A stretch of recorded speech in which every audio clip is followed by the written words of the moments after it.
So clearly in my world, as we discussed before, this isn't ideal. Now we're in a really strong place and your arms are almost hanging straight down rather than being in. Okay, and we've got some room.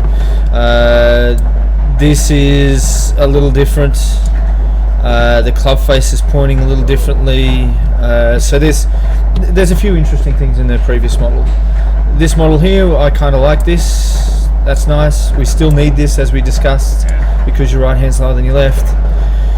So then we start to watch how much the previous model moved.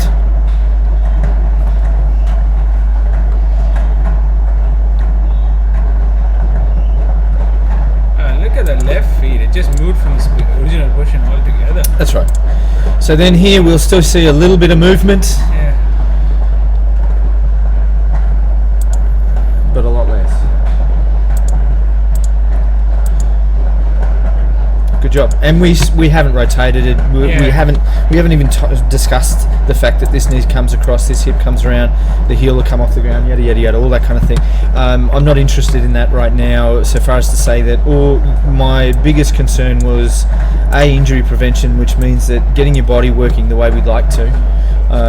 So we've got a lot more room to move now, and you can see clearly that's a huge difference between the two swings.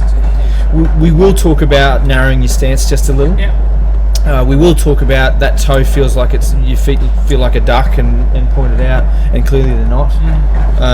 So to give you some internal rotation of that hip, we will talk about a bit better hip position later on, but right now that's enough for you to digest. Bearing in mind you've got to play tomorrow. Yeah. Okay. Yeah, I need to try that one when I use my iron tomorrow. I think that's going to be Absolutely. Well, I'm going to give you a driver later on, and we're going to hit some of those, and you'll work out that in body geometry shouldn't change. It does to a certain degree in regards to when a driver goes all the way up here, but how it rotates and how it moves should be very, very similar. Okay. We just change the distance that we stand away from the golf ball clearly because of the longer shaft, and the ball position because the ball's on a tee and off the ground. So, however, right now... So when I started, I was told to keep it on line to your left feet on the ball. Yes, to a certain degree. Okay. Yes. Once again, we discussed that that's the lowest part of your golf swing. However, the problem with hitting an iron is that we'd like to see you strike the ball and then the ground.